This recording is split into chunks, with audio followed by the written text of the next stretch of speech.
മഹാനായ മായിസ് റളിയല്ലാഹു തആല അൻഹു നബി തങ്ങളുടെ മുമ്പിലേക്ക് കടന്നു വന്നു.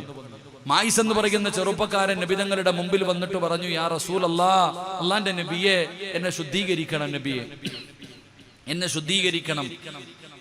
മായിസ് എന്ന് പറയുന്ന ചെറുപ്പക്കാരൻ വ്യഭിചരിച്ചു.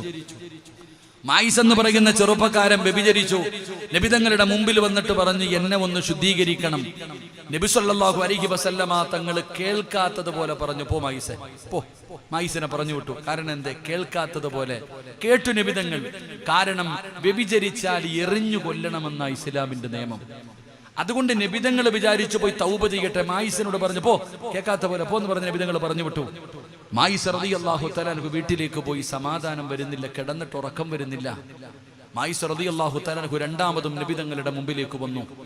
അല്ലാഹുവിന്റെ പ്രവാചകൻ സല്ലല്ലാഹു അലൈഹി വസല്ലം തങ്ങളുടെ മുമ്പിൽ വന്നിട്ട് പറഞ്ഞു, നബിയെ, എന്നെ ശുദ്ധീകരിക്കണം നബിയെ. അല്ലാഹുവിന്റെ പ്രവാചകൻ സല്ലല്ലാഹു അലൈഹി വസല്ലം തങ്ങൾ പറഞ്ഞു, മായിസ് എന്തൊക്കെയോ വിളിച്ചു പറയുന്നു. സഹാബ, കള്ളു കുടിച്ചിട്ടുണ്ടോ എന്ന് നോക്ക്. വല്ല ലഹരി അടിച്ചവനെ പോലെ വിളിച്ചു പറയുന്ന നോക്ക്. സഹാബത്ത് മായിസ് റളിയല്ലാഹു തആല അൻഹുവിന്റെ അടുക്കൽ പോയിട്ട് നബി തങ്ങളോട് വന്നു പറഞ്ഞു, നബിയെ, മായിസ് കള്ളു കുടിക്കാറില്ല. മായിസ് കള്ളു കുടിക്കുന്ന സ്വഹാബിയല്ല. എന്റെ പ്രിയപ്പെട്ട സഹോദരങ്ങളെ, മായിസ് റളിയല്ലാഹു തആല അൻഹു മൂന്നാമതും നബി തങ്ങളുടെ ചാരത്ത് വന്നു. യാ റസൂലല്ലാഹ്, അല്ലാഹുവിന്റെ നബിയേ, എനിക്കറിയാം എനിക്ക് കിട്ടുന്ന ശിക്ഷ എന്താണെന്ന്. എന്നെ എറിഞ്ഞു കൊല്ലണമെന്നാണ് ഇസ്ലാമിന്റെ നിയമമെന്ന് എനിക്ക് നല്ലതുപോലെ അറിയാം. പിന്നെ എന്തുകൊണ്ടാണ് ഈ ശിക്ഷ ഞാൻ ഏറ്റുവാങ്ങാനുള്ള കാരണമെന്നറിയോ? യാ റസൂലല്ലാഹ്, നാണം കെട്ടാൽ ഈ ജനങ്ങളുടെ മുമ്പിലല്ലേ നാണം കെടുന്നത്? ഈ ദുനിയാവിലെ ശിക്ഷ എനിക്ക് താങ്ങാൻ പറ്റുമല്ലോ? ഇതിനൊരു അവസാനമുണ്ടല്ലോ. ഇവര് എറിഞ്ഞ് ഞാൻ മരിച്ചാൽ അതോടുകൂടി ഈ ശിക്ഷ തീരുമല്ലോ. പക്ഷേ നാളെ അള്ളാന്റെ കോടതിയിൽ ഇത് മറച്ചു വെച്ചിട്ട് അള്ളാടെ കോടതിയിൽ ചെന്നിട്ട് ഒരു വ്യഭിചാരിയെ പോലെ അള്ളാടെ മുമ്പിൽ പോയി നിൽക്കാൻ എനിക്ക് പേടിയാ നബിയേ, എനിക്ക് വയ്യ നബിയേ. വ്യഭിചാരിയെ പോലെ അള്ളാടെ മുമ്പിൽ ചെല്ലാറ് നരകം എനിക്ക് പേടിയാ, മഹ്ശറ എനിക്ക് പേടിയാ, അള്ളാന്റെ നരകത്തിന്റെ തീ എനിക്ക് പേടിയാ. എനിക്ക് വയ്യ നബിയേ, എനിക്ക് വയ്യ നബിയേ. ഇവിടെ നാണം കെട്ടാലും എനിക്ക് കുഴപ്പമില്ല.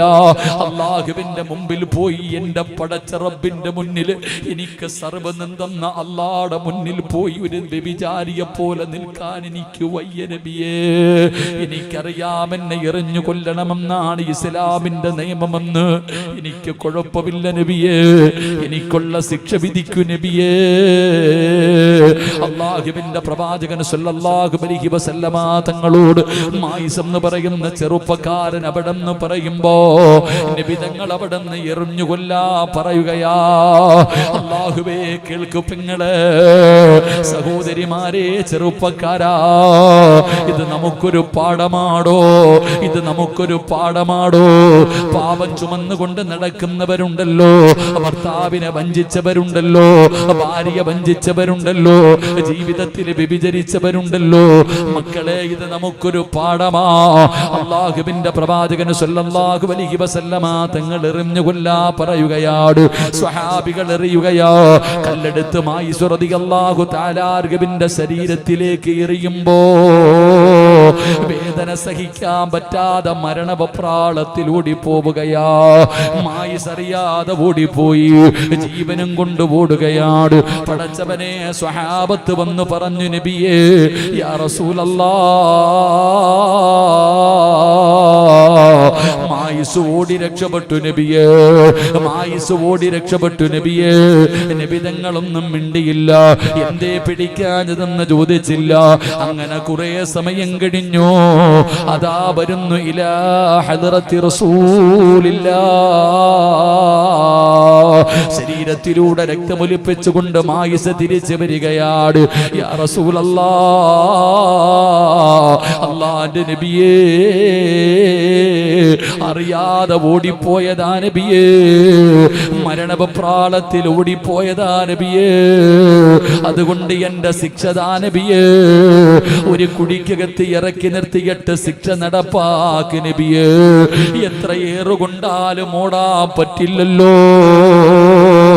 മായിസ് തങ്ങളുടെ നബി തങ്ങളുടെ ചാരത്ത് വന്ന് പറയുകയോ, പടച്ചവനെ മായിസിനെ എവിടെന്ന് അതാ മായിസ് റളിയല്ലാഹു തആല അൻഹുവിനെ എറിഞ്ഞു കൊല്ലുകയാണ്. എന്റെ പ്രിയപ്പെട്ട ചെറുപ്പക്കാരാ, ഒരുപാട് നാള് കഴിഞ്ഞു. ഒരിക്കൽ അല്ലാഹുവിന്റെ പ്രവാചകൻ സല്ലല്ലാഹു അലൈഹി വസല്ലമ തങ്ങളും സ്വഹാബത്തും മായിസ് റളിയല്ലാഹു തആല അൻഹുവിന്റെ ഖബറിന്റെ ചാരത്തുകൂടെ നടന്നു വരുമ്പോ സ്വഹാബികൾ പരസ്പരം പറയുന്നു, മായിസിന്റെ ഖബറാ. വ്യഭിചരിച്ചതിന്റെ പേരിൽ എറിഞ്ഞു കൊല്ലപ്പെട്ട മായിസിന്റെ ഖബറാ. അവർ പരസ്പരം പടച്ചവര് മായിസിനെ മോശമാക്കുന്ന രീതിയിലുള്ള വാർത്തകൾ പരസ്പരം പറയുമ്പോ നബി തങ്ങൾ പറഞ്ഞു, സ്വഹാബാ, നിങ്ങൾക്കറിയാത്തത് പറയല്ലേ. മായിസിന്റെ തൗബയോളം വലുപ്പമുള്ള ഒരു തൗബ ഇനിയില്ല സ്വഹാബാ. മായിസിന്റെ തൗബയോളം വലുപ്പമുള്ള ഒരു തൗബ ഇനിയില്ല. പടച്ചവനെ, മായിസ് സ്വർഗത്തിലാ, മായിസ് സ്വർഗത്തിലാ. അല്ലാഹുവിന്റെ പ്രവാചകൻ മായിസിന്റെ ഖബർ കാണിച്ചു കൊടുത്തിട്ട് പറയുകയാ, എന്റെ മായിസ് സ്വർഗത്തിലാ സഹാബാ. എന്തിനാണ് ദുനിയാവിൽ വെച്ച് ശിക്ഷ ഏറ്റുവാങ്ങിയതെന്നറിയോ? യാ റസൂലല്ലാഹ്, ഇവിടെ വെച്ച് ഏറ്റുവാങ്ങിയാൽ രണ്ടാമതൊരു ശിക്ഷ എനിക്ക് റബ്ബ് തരില്ലല്ലോ, എന്നോട് കരുണ കാണിക്കുമല്ലോ. എന്റെ പ്രിയപ്പെട്ടവരെ, അതുകൊണ്ടാണ് തൗബ ചെയ്യാൻ പറയുന്നത്. ഈ വിഷയം എല്ലാവരും അറിയുകയാണ്. അപ്പോഴാണ് രണ്ടാമത്തെ പ്രതിയുണ്ടല്ലോ, മായിസ് തങ്ങളുടെ കൂടെ ഉണ്ടായിരുന്ന പെണ്ണുണ്ടല്ലോ, ആ പെണ്ണും വരുന്നു ഇലാ ഹദ്റത്തി റസൂലില്ലാഹ്. നബി തങ്ങളുടെ ചാരത്തൊരു പെണ്ണ് കടന്നു വരികയാ. യാ റസൂലല്ലാഹ്, ഞാൻ വ്യഭിചരിച്ചു നബിയേ, എന്റെ വയറ്റിൽ കിടക്കുന്ന കുഞ്ഞ് വ്യഭിചാരത്തിലൂടെ ഉണ്ടായതാണ്, അതുകൊണ്ട് എന്നെ ശുദ്ധീകരിക്കണം നബിയേ, എന്റെ ശിക്ഷ നടപ്പാക്കണം നബിയേ. നബി തങ്ങളുടെ ചാരത്ത് വന്ന് പറയുമ്പോ അല്ലാഹുവിന്റെ റസൂല് പറഞ്ഞു, നീ ഗർഭിണിയാണ്, പ്രസവിച്ചിട്ട് വാ. കാരണം 9.5 മാസക്കാലം ഗർഭം ചുമന്ന മരണവേദനയുടെ വേദനയും നൊന്ത് പ്രസവിച്ച കുഞ്ഞിനെ കണ്ടാൽ പെണ്ണിന്റെ മനസ്സ് മാറുമല്ലോ, അവൾക്ക് ജീവിക്കാൻ മോഹം തോന്നുമല്ലോ, അവര് തൗബ ചെയ്ത് ജീവിക്കുമല്ലോ. നബി തങ്ങൾ അവിടെ നിന്ന് പറഞ്ഞു വിടുകയാണ്. പക്ഷേ പ്രസവം കഴിഞ്ഞപ്പോ ചോര കുഞ്ഞുമായി അല്ലാഹുവിന്റെ പ്രവാചകന്റെ സന്നിധിയിലേക്ക് വരികയാണ്. നബിയെ, പ്രസവം കഴിഞ്ഞു നബിയെ, എനിക്ക് ശിക്ഷതാ നബിയെ. നബി തങ്ങൾ പറഞ്ഞു, പാല് കൊടുക്കണമല്ലോ, നിന്റെ കുഞ്ഞിന് നീ പാല് കൊടുക്കൂ. ഭക്ഷണം കഴിക്കാൻ തുടങ്ങുമ്പോ തിരിച്ചു വാ.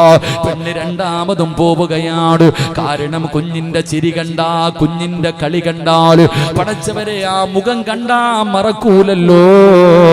കുഞ്ഞിനോട് സ്നേഹം തോന്നുമല്ലോ, അതിനെ സ്നേഹിക്കാൻ തോന്നുമല്ലോ, ജീവിക്കാനുള്ള കൊതി വരുമല്ലോ. നബി തങ്ങൾ അവിടെ നിന്ന് പറഞ്ഞു വിടുകയാ. പക്ഷേ കുഞ്ഞു ഭക്ഷണം കഴിക്കാ പ്രായമായപ്പോ അല്ലാഹുവിന്റെ നബിയുടെ മുമ്പിലേക്ക് കടന്നു വരികയാ.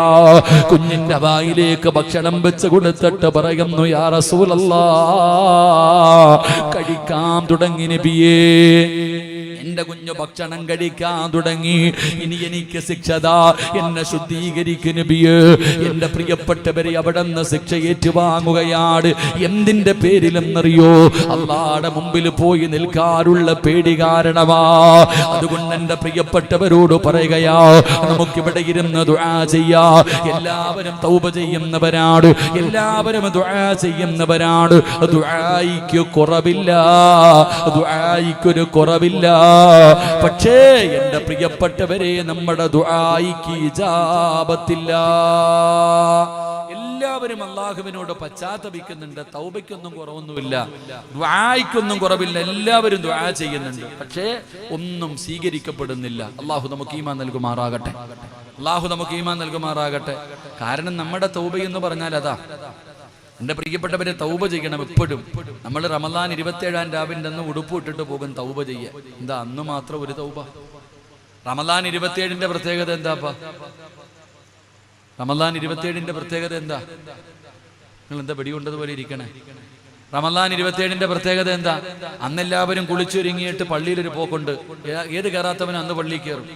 അന്ന് പള്ളിയിൽ പോകും, പ്രത്യേകം തൗബയുണ്ട് എന്നിട്ടാ, അന്ന് തൗബയുണ്ട് പോവാ. എന്താ അന്ന് മാത്രം ഇത്ര പ്രത്യേകത? എന്ത്? അള്ളാഹു നമുക്ക് ഈമാൻ തരുമാറാകട്ടെ. എന്തപ്പോ അന്നത്തെ പ്രത്യേകത എന്താ?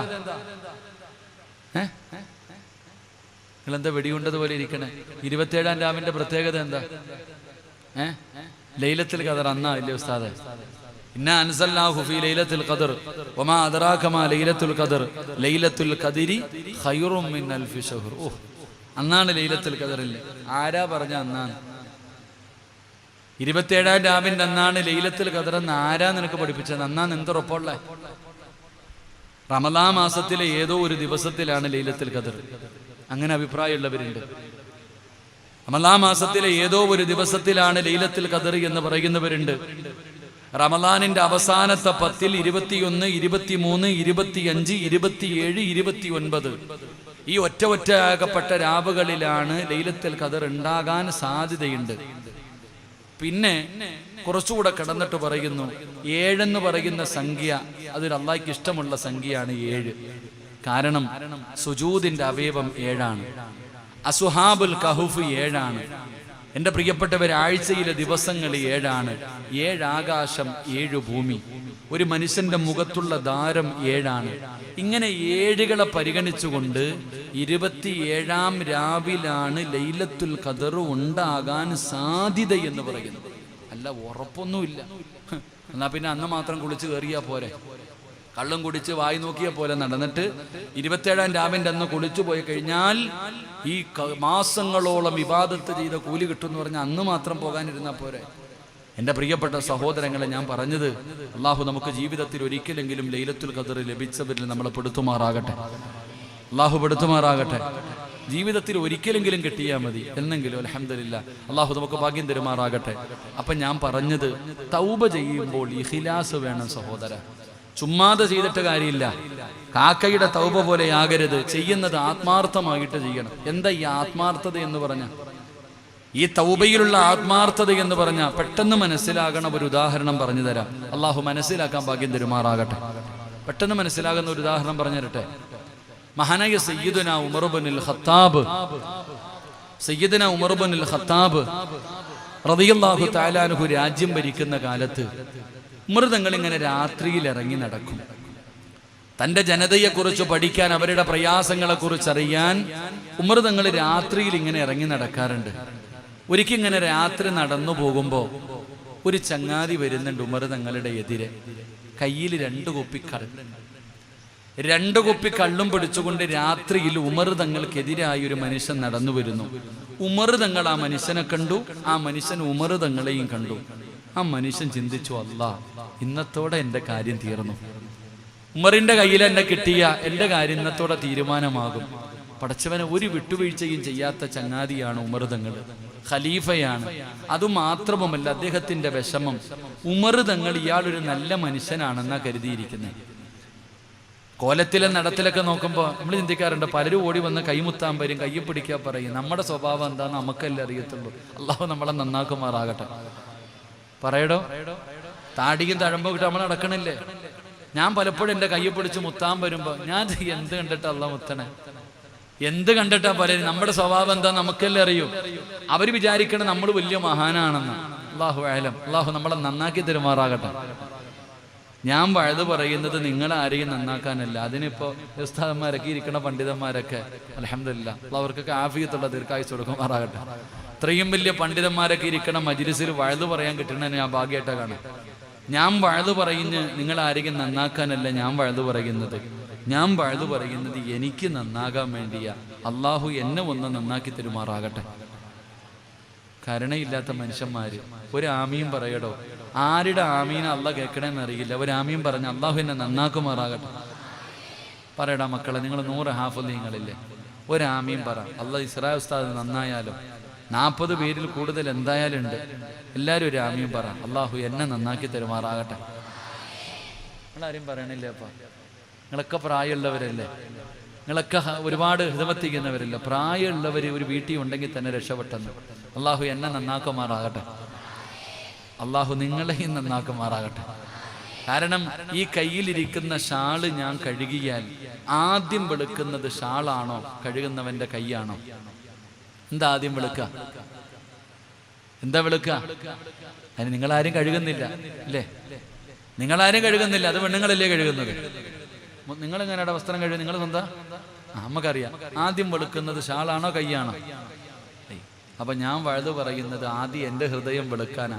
നിങ്ങൾ വേണമെങ്കിൽ നിങ്ങളുടെ കാര്യം നോക്കിക്കോ. അള്ളാഹു എല്ലാം വെളുപ്പിച്ച് തരുമാറാകട്ടെ. ഉസ്താദന്മാരൊക്കെ മനസ്സിലാക്കണം. ഉസ്താദന്മാരെയൊക്കെ ബഹുമാനിക്കണം. ഞാൻ എപ്പോഴും ചിന്തിക്കാറുണ്ട്, കുട്ടികളോടൊക്കെ ഞാൻ പറയും, ഞാൻ പഠിച്ച കോളേജിലെ ഉസ്താദന്മാർ ഉപദേശിക്കുമ്പോൾ പറയും സിറാജിനെ പോലെ ആകണം, സിറാജിനെ പോലെ ആകണം. കാരണം സിറാജ് ഒട്ടും പഠിക്കത്തില്ല. ഞാൻ പഠിക്കുന്ന കാലത്ത് ഞാൻ പഠിക്കാറേ ഇല്ല. ഞാൻ എപ്പോഴും ഇന്ന് ഈ നിലയിലെത്താനുള്ള കാരണമാണ് ഞാൻ പറയുന്നത്.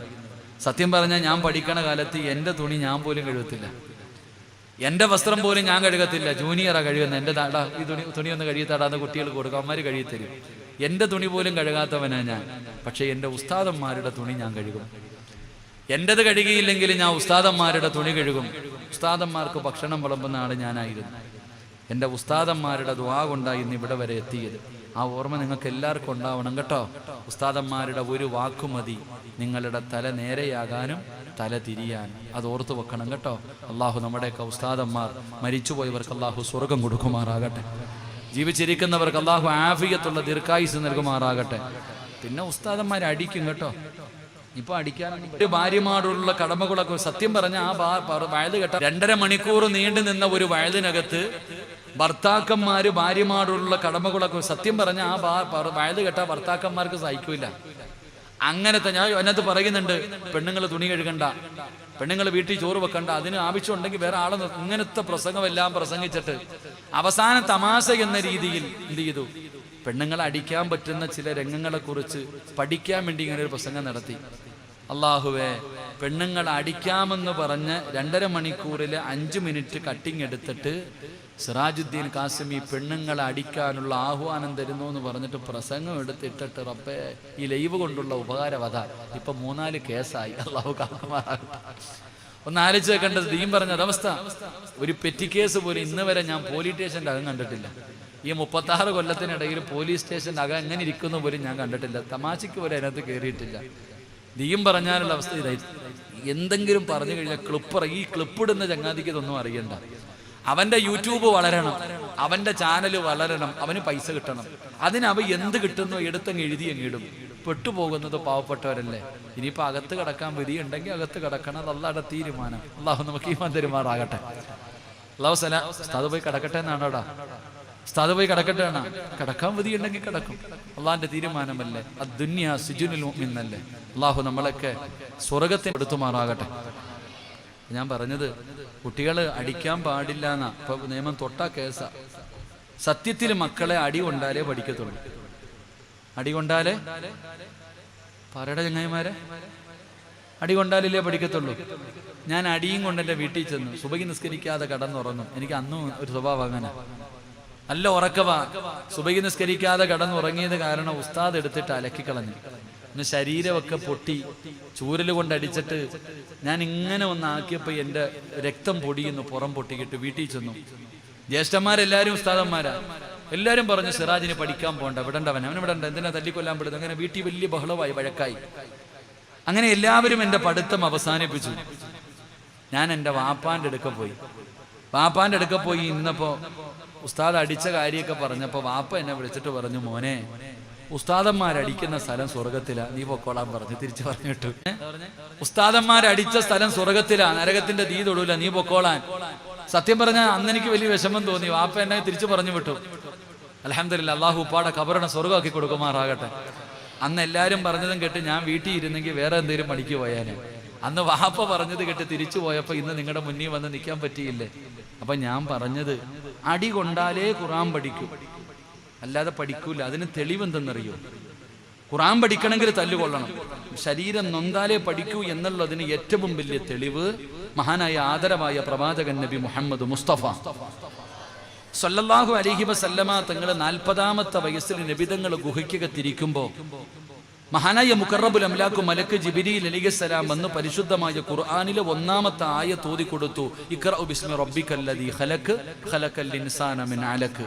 നബിയോട് പറഞ്ഞു ഓതാൻ. നബിതങ്ങൾ എന്ത് മറുപടിയാ പറഞ്ഞേ? പറയടാ ചങ്ങായിമാർ, എന്ത് മറുപടിയാ പറഞ്ഞേ? എനിക്കൊന്നും അറിയില്ല. എനിക്ക് വായിക്കാനും എഴുതാനൊന്നും അറിയില്ല, ഞാൻ പഠിച്ചിട്ടില്ല, എനിക്കറിയില്ല. നബിതങ്ങൾ ഇത് പറഞ്ഞപ്പോ ജിബ്രീൽ എന്ന് പറയുന്ന മലക്ക് കെട്ടിപ്പിടിച്ച് മുത്തം കൊടുത്തോ? തടകി സമാധാനിപ്പിച്ചു? ഇല്ല. എന്നാ ചെയ്തത്?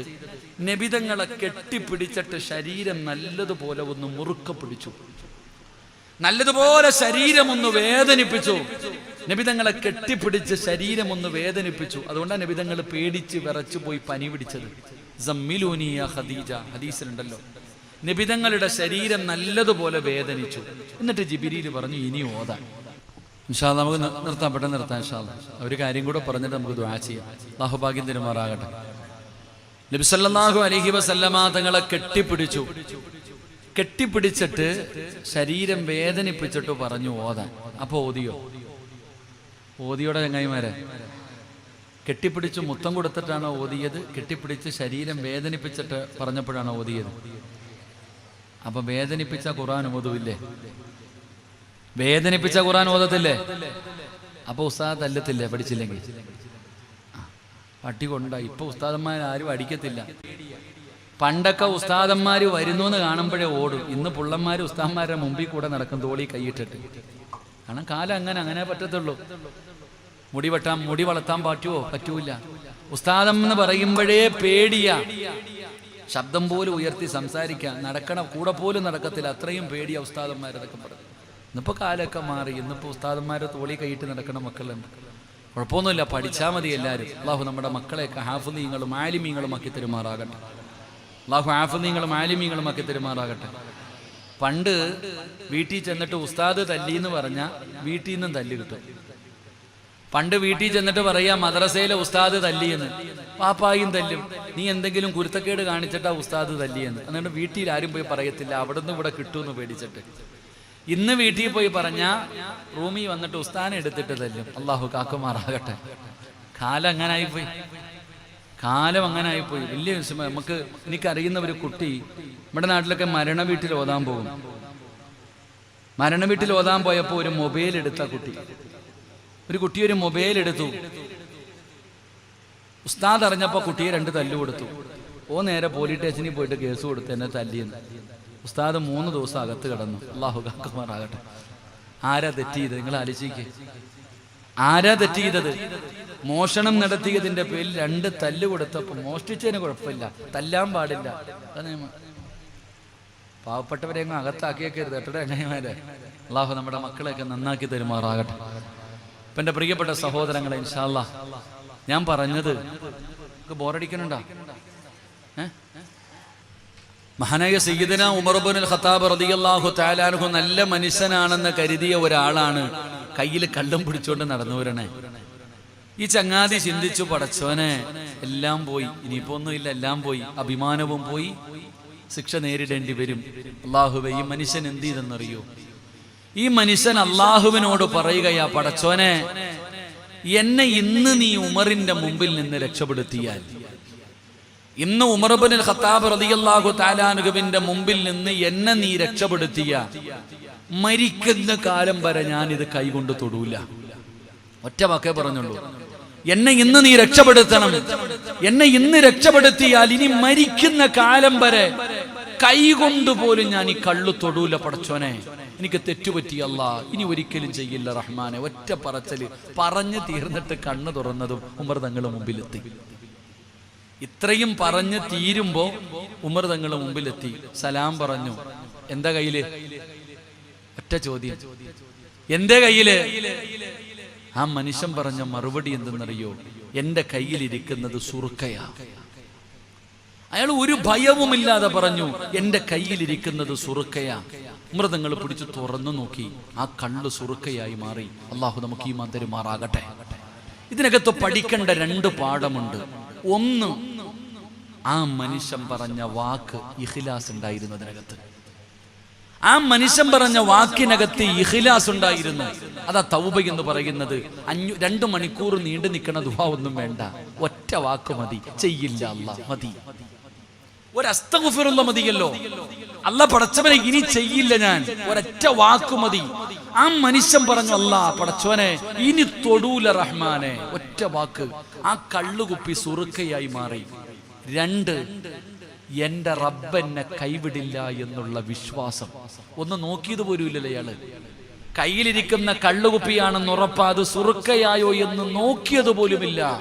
ആ മനുഷ്യൻ അള്ളാഹുവിൽ വെച്ചിരുന്ന വിശ്വാസം, എന്റെ റബ്ബെന്നെ കൈവിടൂല, എന്റെ റബ്ബെന്നെ കൈവിടൂല എന്നുള്ള ആ ഒരു ഉറച്ച വിശ്വാസം. എന്റെ പ്രിയപ്പെട്ടവരെ, ഇതാണ് തൗബ. ഇങ്ങനെ വേണം അള്ളാഹുവിനോട് പറയാൻ. ഇങ്ങനെ തൗബ ചെയ്യുമ്പോഴാണ് നമ്മുടെ തൗബ അള്ളാഹു സ്വീകരിക്കുന്നത്, നമ്മുടെ പാപം അള്ളാഹു പുറത്തു തരുന്നത്. എന്തിനാ ഭയപ്പെടുന്നത്? നമ്മൾ എന്തിനാ പേടിക്കുക? എന്തിനാ നമ്മൾ ഭയക്കുന്നത്? പടച്ചവനെ, അള്ളാഹുവിന്റെ റസൂൽ പരിശുദ്ധമായ ഖുർആൻ പറഞ്ഞല്ലോ, എന്നോട് പറയാൻ പറ നബിയെ, ഞാനുണ്ടല്ലോ, ഞാൻ ആരാ? ഖുൽ യാ ഇബാദിയല്ലദീന അശ്റഫൂ അലാ അൻഫുസിഹിം ലാ തഖ്നതൂ മിർ റഹ്മത്തില്ലാഹ്. അല്ലാഹു പറയുകയാണ്, എന്നോട് പറയാൻ. എത്ര വലിയ പാപം ചെയ്തവരാണെങ്കിലും എന്നോട് പറയാ നബിയെ, പറ നബിയെ. കാരണം അല്ലാഹു ആരാ? 100 കൊല ചെയ്തവന് പുറത്തു കൊടുത്തവനാ, 100 കൊല ചെയ്തവന് പുറത്തു കൊടുത്തവനാ അല്ലാ. ജീവനോടെ പെൺമക്കളെ കുടിച്ചു മൂടിയവർക്ക് പുറത്തു കൊടുത്തവനാ അല്ലാ.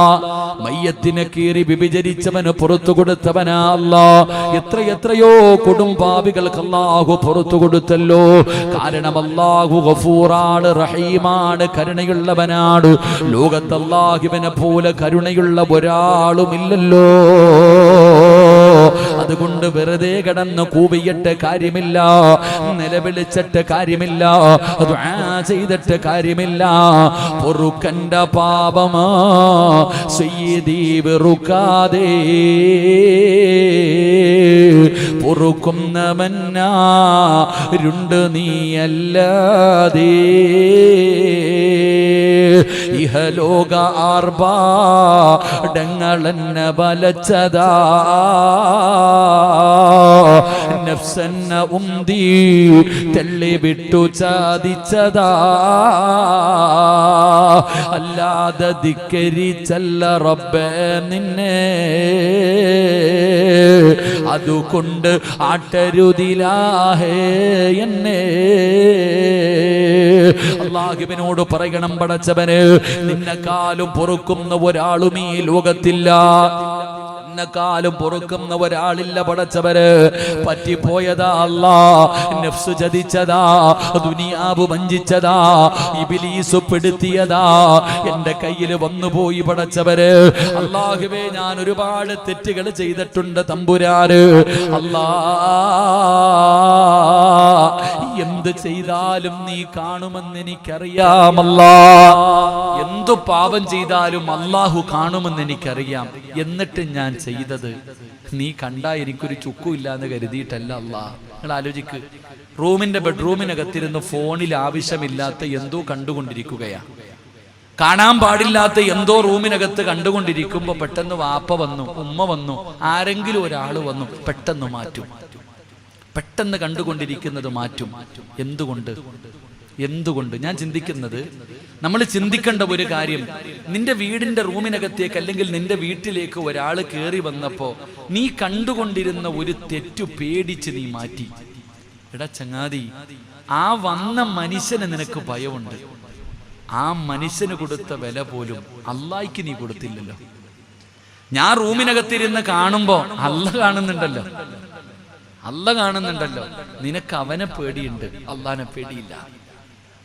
അതുകൊണ്ട് ദുആ ചെയ്യുമ്പോ അള്ളാനോട് പറയണം, പടച്ചോനെ, നീ കാണുമെന്നറിയാം, എന്നിട്ടും ചെയ്തത് പേടിയില്ലാഞ്ഞിട്ടല്ല അല്ലാ, പറ്റിപ്പോയി റഹ്മാനെ, എൻ്റെ കയ്യിൽ വന്ന പിഴവാ അല്ലാ, നിനക്ക് പുറത്തുതാ എന്ന് ആത്മാർത്ഥമായി അള്ളാഹുവിനോട് തൗബ ചെയ്തു മടങ്ങണം. അള്ളാഹു നമുക്ക് ഭാഗ്യം തരുമാറാകട്ടെ. ഇൻഷാ അല്ലാഹ് തൗബ ചെയ്യില്ലേ? വേണമെങ്കിൽ ചെയ്താൽ മതി. എനിക്ക് എൻ്റെ കാര്യം നോക്കിയാൽ പോരെ. എനിക്ക് എൻ്റെ കാര്യം, നിങ്ങൾക്ക് നിങ്ങളുടെ കാര്യം. തൗബ ചെയ്യാൻ മനസ്സുള്ളവരൊക്കെ തൗബ ചെയ്യൂ. അള്ളാഹു നമുക്ക് ഭാഗ്യം നൽകി അനുഗ്രഹിക്കുമാറാകട്ടെ. എൻ്റെ പ്രിയപ്പെട്ട സഹോദരങ്ങളെ, ഞാൻ പറഞ്ഞു വന്നത്, മരിക്കാൻ കിടക്കുന്ന സമയം അള്ളാഹുവിനോട് യാചിക്കുന്ന ഒന്നാമത്തെ കാര്യം, അള്ളാഹുവിനോട് ചോദിക്കുന്നു, എനിക്ക് സമയം വേണം പടച്ചവന്. എന്തിനാ മോനെ സമയം ചോദിക്കണേ? എന്തിനാ അള്ളാഹിനോട് സമയം ചോദിക്കുന്നത്? എന്റെ പ്രിയപ്പെട്ടവരെ, ലൗലാ അഖർതനീ ഇലാ അജലിൻ ഖരീബ്.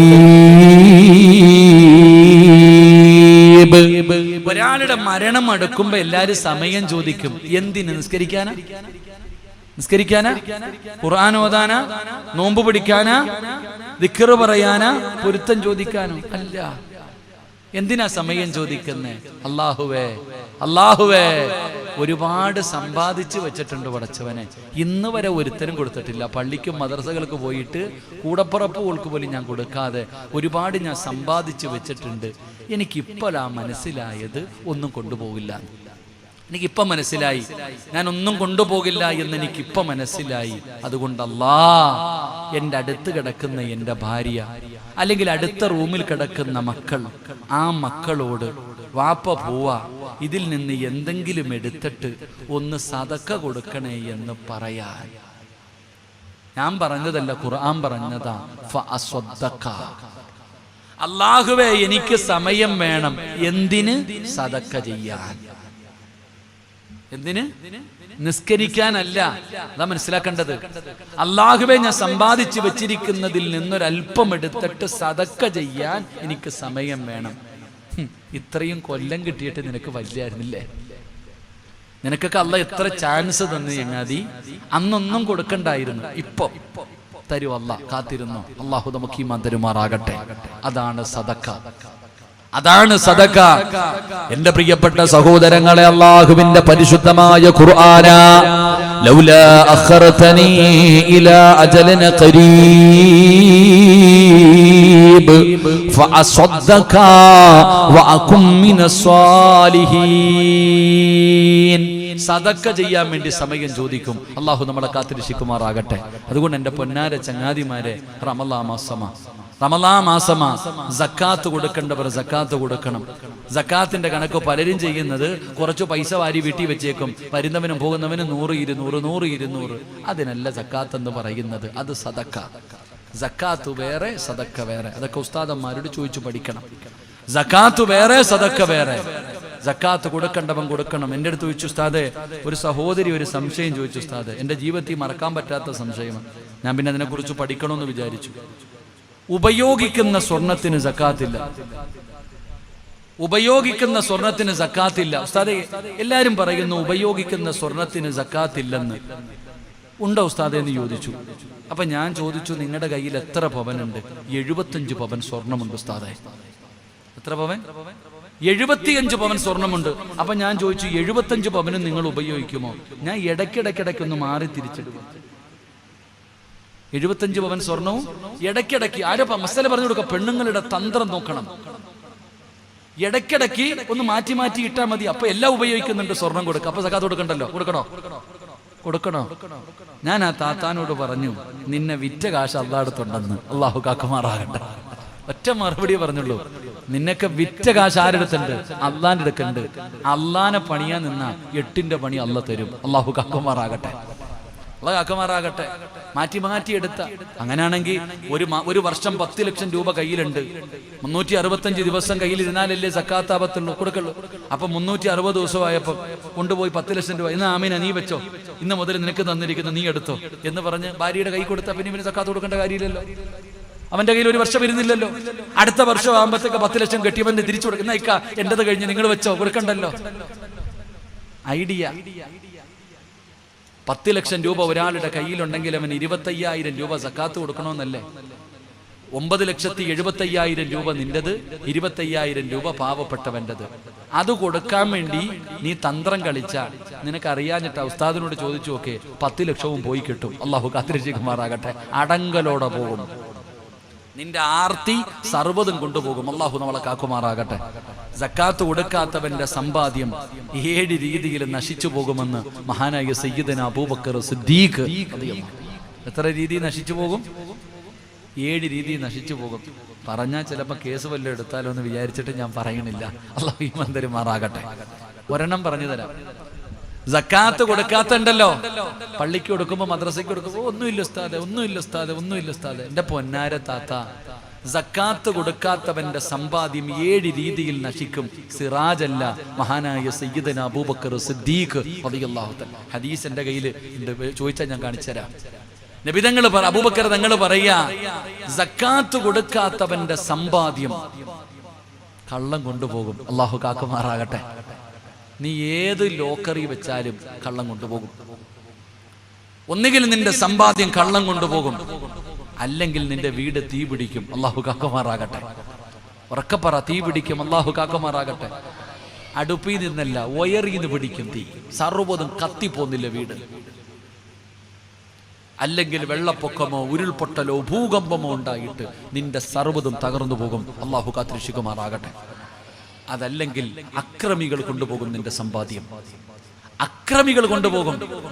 അതല്ലെങ്കിൽ ഇന്ത്യൻ ടാക്സ് കയറി അടങ്കലോടെ കൊണ്ടുപോകും. അള്ളാഹു കാക്കുമാറാകട്ടെ.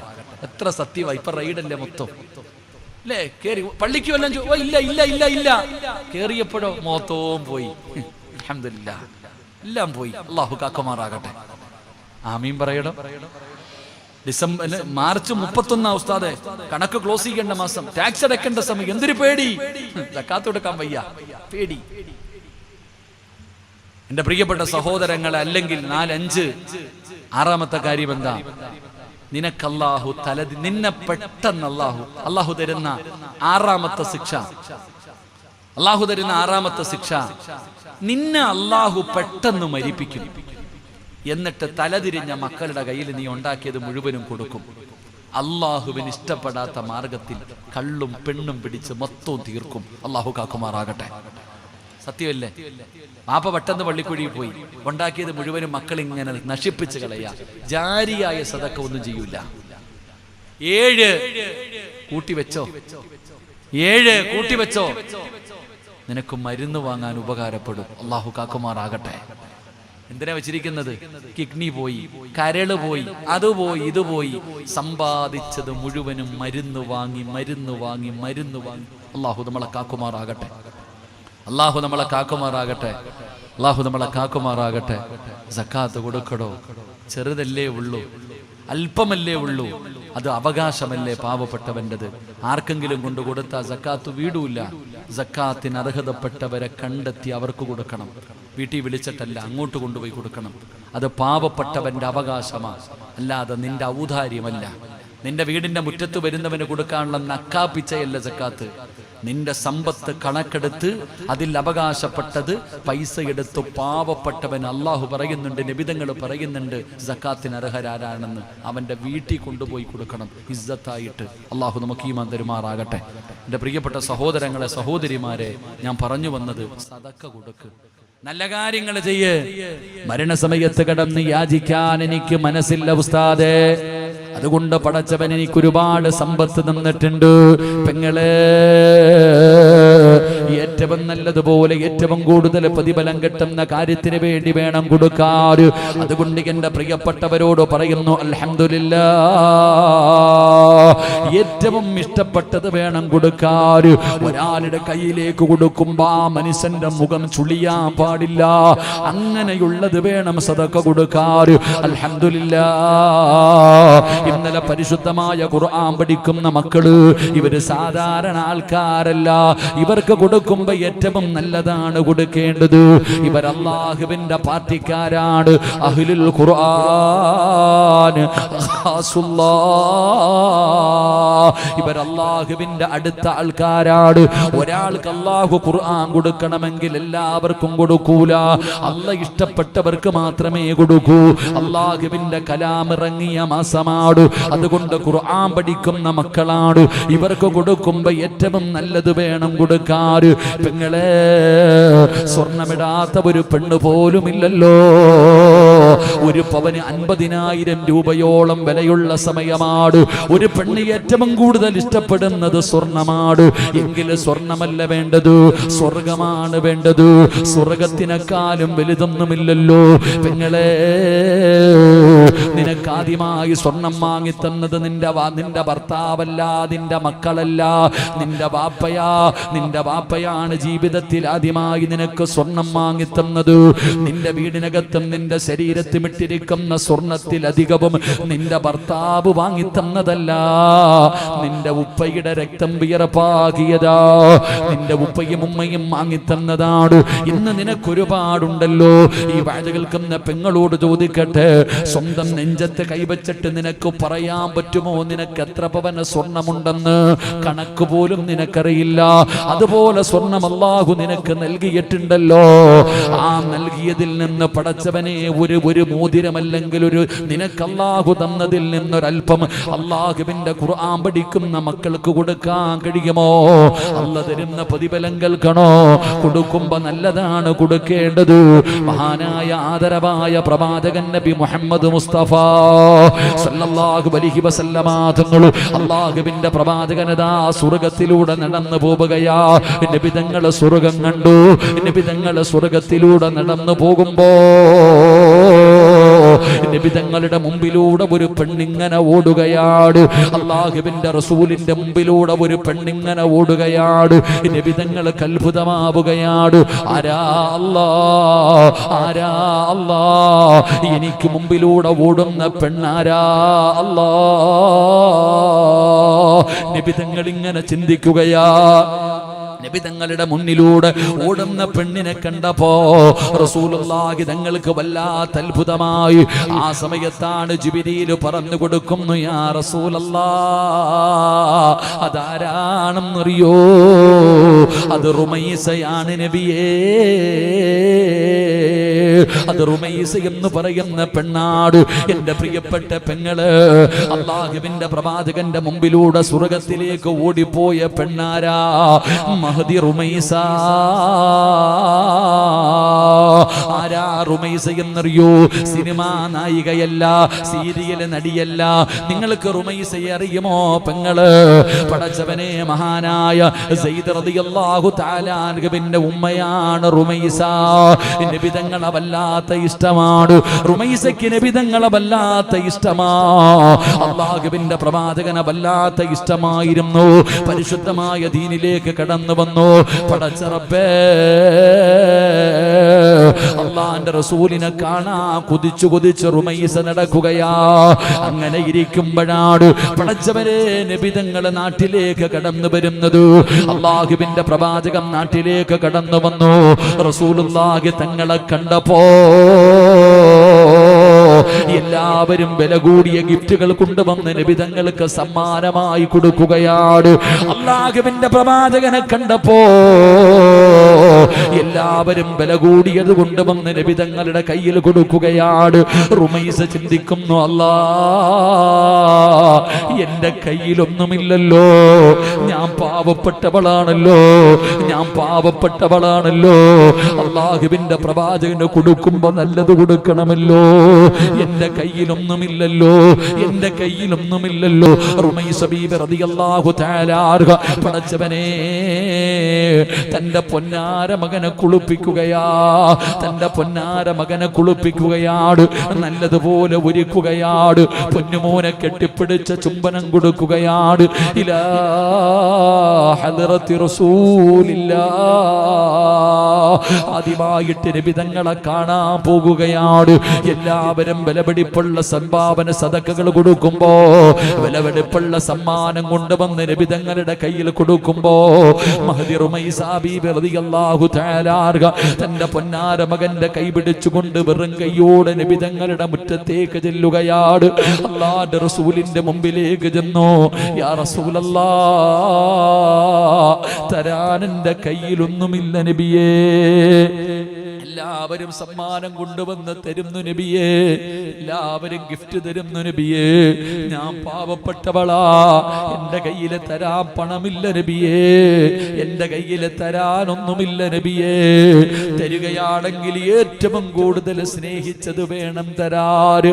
റുമൈസ ബീബി റളിയല്ലാഹു തആല അൻഹ താൻ 9.5 മാസക്കാലം ഗർഭം ചുമന്ന് മരണവേദനയുടെ വേദനയിൽ നൊന്തു പ്രസവിച്ച തന്റെ ജീവന് തുല്യം സ്നേഹിക്കുന്ന പൊന്നുമോന് ആ പൊന്നുമോനെ കെട്ടിപ്പിടിച്ച് ചുംബനം കൊടുത്തിട്ട് അള്ളാന്റെ റസൂലിനോട് പറയുന്നു, യാ റസൂലല്ലാ,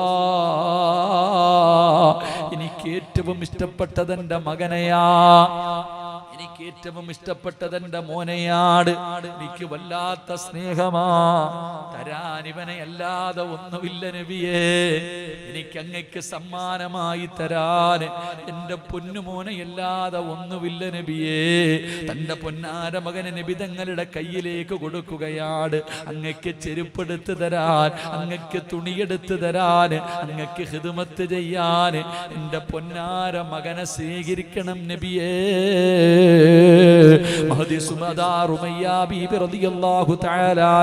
പടച്ചവനെ, റുമൈസ തന്റെ പൊന്നാര മകനെ നബി തങ്ങൾക്ക് കൊടുക്കുകയാ സമ്മാനമായിട്ട്. അതിന് പകരം അല്ലാഹു കൊടുത്ത പ്രതിഫലമാ, അല്ലാഹു അതിന് കൊടുത്ത പ്രതിഫലമാ. പെങ്ങളെ, അൽ ഉലമാഉ വറസത്തുൽ അംബിയാ, പ്രവാചകന്മാരുടെ അനന്തര അവകാശികളാണ് ആലിമീങ്ങള്. ഈ മക്കള് നാളത്തെ ആലിമീങ്ങളാ, നാളത്തെ പണ്ഡിതന്മാരാ, അല്ലാഹുവിന്റെ വിശുദ്ധമായ ഖുർആൻ പഠിക്കുന്ന മക്കളാ. ഇവർക്ക് കൊടുക്കുമ്പോ നല്ലത് കൊടുക്കണേ, ഇവർക്ക് കൊടുക്കുമ്പോ നല്ലത് കൊടുക്കണേ. പെങ്ങളെ, 9.5 മാസക്കാലം ഗർഭം ചുമന്ന് മരണവേദനയും സഹിച്ച് പ്രസവിച്ച നിന്റെ പൊന്നുമോള് നിന്റെ മയ്യത്ത് കുളിപ്പിക്കാൻ അറിയുമോ ഇല്ലയോ എന്ന് ചോദിക്കൂ പെങ്ങളെ. അവൾക്കറിയില്ല. വാപ്പാ, നിന്റെ മകൻ അറിയില്ല. നിന്നെ കുളിപ്പിക്കാൻ നാട്ടുകാർ വേണം. പള്ളിപ്പറമ്പിലെ ഖബറിന്റെ ചാരത്ത് വന്ന് യാസീൻ ഓതിയിട്ട് ദുആ ചെയ്യാ. മക്കളെ കിട്ടാത്ത കാലമാ, ഖബർ അറിയാത്ത കാലമാ, സമയമില്ലാത്ത തിരക്കുകളുള്ള മക്കളുടെ കാലമാ. അതുകൊണ്ട് നിന്റെ മക്കള് നിനക്ക് ഉപകാരപ്പെട്ടില്ലെങ്കിലും 100 എണ്ണം നിരന്നിരിക്കുന്നല്ലോ. ഇവർ അല്ലാഹുവിന്റെ പാർട്ടിക്കാരാ. വമൻ കാന യർജൂ ലിഖാ അല്ലാഹ് ഫൽയുക്രിം അഹ്ലൽ ഖുർആൻ ഖാസുല്ലാഹ്. മലക്കുകൾ ചിറക് താഴ്ത്തി ബഹുമാനിക്കുന്ന വിഭാഗമാ. ഇവരുടെ ദുആയ്ക്ക് ഇജാബത്തുണ്ട്. ഇവര് ഖുർആൻ ചുമക്കുന്ന മക്കളാ, ഇവരെ ഖുർആൻ ചുമക്കുന്ന മക്കളാ. ഇവരെ ഖബറിൽ കൊണ്ടുവച്ച ഖബറിലെ മണ്ണുപോലും പറയും, അല്ലാഹ് തൊടില്ല റബ്ബേ, തൊടില്ല റബ്ബേ, നിന്റെ ഖുർആനിനെ ചുമക്കുന്ന ഈ മക്കളെ ഞാൻ എങ്ങനെ തൊടാനാ അല്ലാഹ്. മണ്ണുപോലും തൊടാത്ത വിഭാഗമാ. അതുകൊണ്ട് പെങ്ങളെ, എന്റെ പ്രിയപ്പെട്ട വാപ്പാ, നാളെ അല്ലാഹുവിന്റെ കോടതിയില്, അല്ലാഹുവിന്റെ കോടതിയില് യൗമ യഫിറുൽ മർഉ മിൻ അഖീഹി വ ഉമ്മിഹി വ അബീഹി വ സ്വഹിബതിഹി വ ബനീഹി. ജന്മം നൽകിയ പിതാവിന് വേണ്ട, നൊന്ത് പ്രസവിച്ച ഉമ്മയ്ക്ക് വേണ്ട, കൂടെ കിടന്ന കൂടപ്പറപ്പിന് വേണ്ട, കൂടെ കിടന്ന ഭാര്യയ്ക്ക് വേണ്ട, മക്കൾക്ക് വേണ്ട, ഒരാളും തിരിഞ്ഞു നോക്കാത്ത ദിവസം, ഒരു നന്മയ്ക്ക് വേണ്ടി നെട്ടോട്ടമോടുന്ന ദിവസമുണ്ടല്ലോ. അല്ലാഹുവേ, കഴിയുമോ പെങ്ങളെ ഈ മക്കളെ സ്വന്തം മക്കളെ പോലെ സ്നേഹിക്കാൻ പറ്റുമോ? നിനക്ക് 3ഉം 4ഉം മക്കളല്ല, 100 മക്കളുടെ ഉമ്മയാകാൻ പറ്റുമോ? 100 മക്കളുടെ വാപ്പയാകാൻ പറ്റുമോ? ഒരു നേരത്തെ ഭക്ഷണമല്ലേ ചോദിച്ചത്? പെങ്ങളെ, നിന്റെ മക്കൾക്ക് നീ വർഷങ്ങളായി ഭക്ഷണം കൊടുക്കുന്നു. അവര് പ്രയോജനം ചെയ്തില്ലെങ്കിലും ഈ മക്കള് നിനക്ക് പ്രയോജനം ചെയ്യുമല്ലോ. ഞങ്ങൾ ഉസ്താദന്മാര് ദുആ ചെയ്യുമ്പോ, അവര് വഅദ് പറയാൻ തുടങ്ങുമ്പോ അവരാദ്യമായിട്ട് പറയുന്ന ഒരു ദുആയുണ്ട്, നാഥാ, ഞങ്ങൾ പഠിക്കുന്ന കാലത്ത് ഞങ്ങൾക്ക് ഭക്ഷണം തന്നവർ, ഞങ്ങളെ സഹായിച്ചവർ, അവർക്ക് സ്വർഗം കൊടുക്കണേ അല്ലാഹ്. ഉസ്താദിന് ഭക്ഷണം കൊടുത്തവരാരാണെന്ന് ഉസ്താദിനറിയില്ല. അവര് ജീവിച്ചിരിപ്പുണ്ടോ മരിച്ചുപോയോ അറിയില്ല. എന്നിട്ടും ഞങ്ങൾ മരിക്കുന്ന കാലം വരെ ദുആ ചെയ്യുന്നല്ലോ. ഈ മക്കളും ചെയ്യുമല്ലോ. ഇവര് ഖുർആൻ പഠിച്ചവരാണല്ലോ. ഇവരുടെ ദുആയ്ക്ക് ഉത്തരമുണ്ടല്ലോ. അതുകൊണ്ട് പെങ്ങളെ നഷ്ടമാകില്ല. സ്വന്തം മക്കള് പറയുന്നു, റബ്ബേ ചൂട് കാരണം കാല് പൊള്ളുന്നു പടച്ചവനെ, ഉമ്മാനെ ഒന്നും മലത്തി കിടത്തിത്താ. മക്കള് പറയും, ഉമ്മാനെ ഒന്നും മലത്തി കിടത്തിത്താ, നെഞ്ചത്ത് കയറി നിൽക്കട്ടെ റബ്ബേ, കാല് പൊള്ളുന്നു റഹ്മാനെ.